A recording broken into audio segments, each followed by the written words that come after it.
Bojana opened the front door and peeked outside. Then she closed the door again and leant hard against it. She looked at me with horror in her eyes and said, "Nope."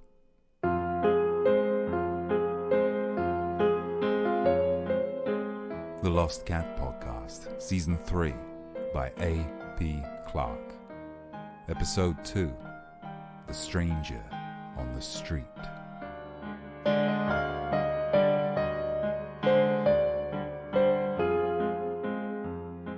For standing on the other side of the street, just next to the bent lamppost, was the figure of a man, impossibly tall and thin, with paper-white skin stretched so tight across angular bones its lips were spread into a teeth-filled grin, while its dead black eyes stared right at us.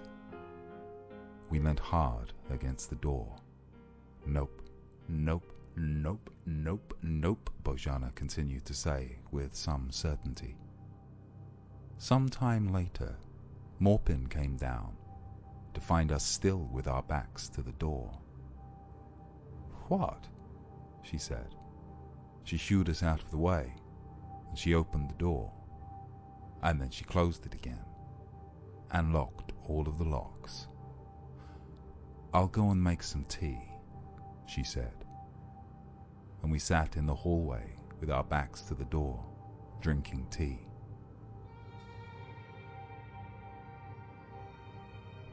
"What is it doing out there?" I asked. "It is a portent of doom," said Morpin. "It is a serial killer," said Bojana. "It is an angel of vengeance," continued Morpin. "Is he still out there?"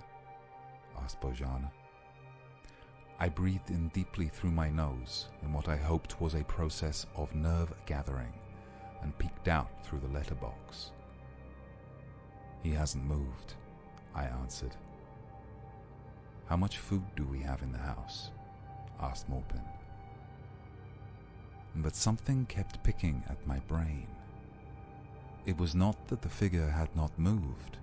It was that the figure had not moved at all. I peeked out again and, yes, there it was, staring right at me from across the street, perfectly still. I did not look away, but met its gaze. And I noticed a cat was sat on a car next to it. It had decided this figure was of no threat and was busy cleaning itself. I watched the cat for a while. The cat snapped its head to stare at the tall, thin figure. I turned my eyes and found a bird had come to rest upon its shoulder. The cat watched with cold intensity as the bird hopped around, picking at the figure's jacket for any crumbs. I turned back to my housemates. "Do you trust me?" I asked. "No," said Morpin. So with them peeking out through the letterbox, I crossed the road towards the stranger in the street. As I approached, its unblinking black eyes stared right into me, and as I got closer, its unnaturally tall form loomed over me, and its teeth-filled grin grew as into a ravenous leer.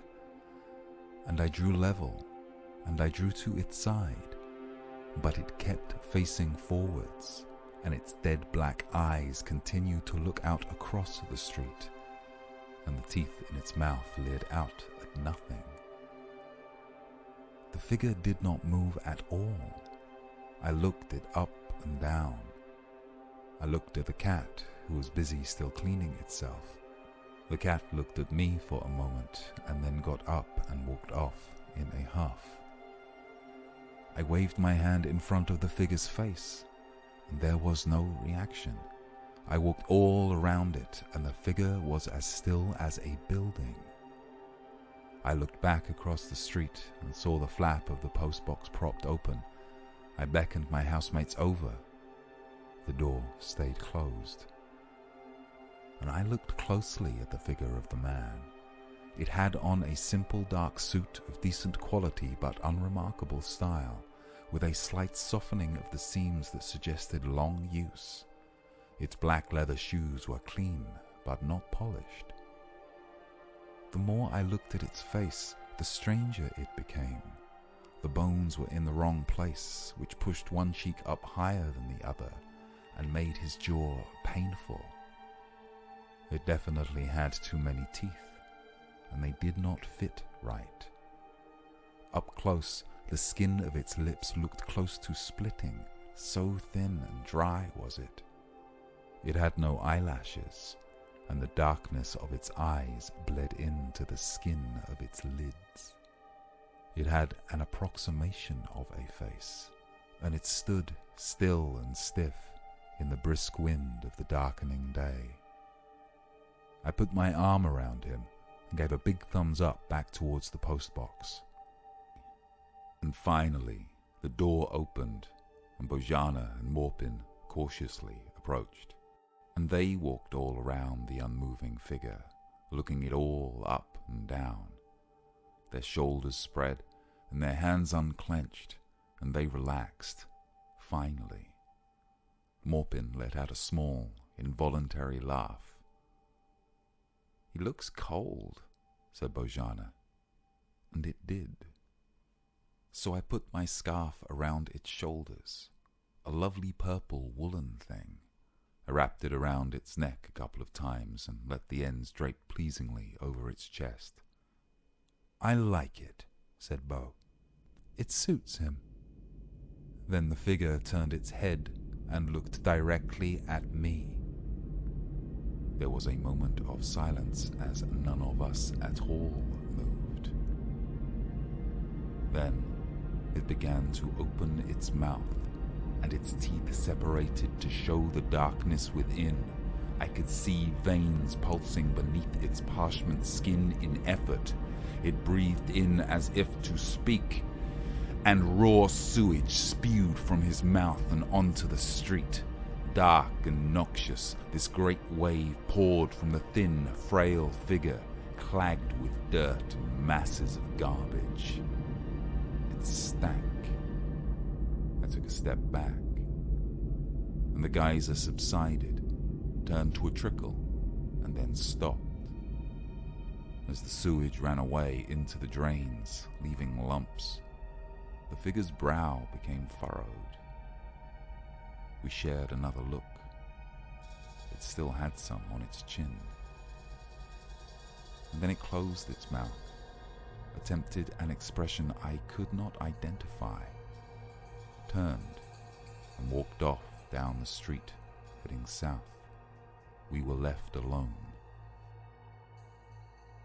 "Well, thank God he's gone," said Bojana. "Good riddance," said Morpin. "I'm going to follow it." "You what?" said Morpin. "Well, it's got my scarf," I answered. "Mate," said Bojana. And I followed the figure. It had a slow and steady gait, but its incredibly long legs ate the miles up. It walked through the estates and would pause at times, just staring at the people and the traffic on the street. And when it started getting some strange looks, it carried on, and I followed. It walked past the old stations and stood staring at the tracks for a while. But even there, it began getting attention and moved on. It walked under bridges, and it crossed the factories towards the river, and I patiently followed. Far out past the docks, with no one for a mile, the figure stopped and stood staring with its unblinking eyes at the lights that shone across the river. And it did not move, it just stared. I decided to sit down on a low wall, a respectful distance from the figure, and wait. I wanted to see what it would do. And while I waited, I took out my flask, and I had a glass of wine. I tipped up past the rubbish bins. The pigeons eat the chicken wings. But still I must admit it, London's never been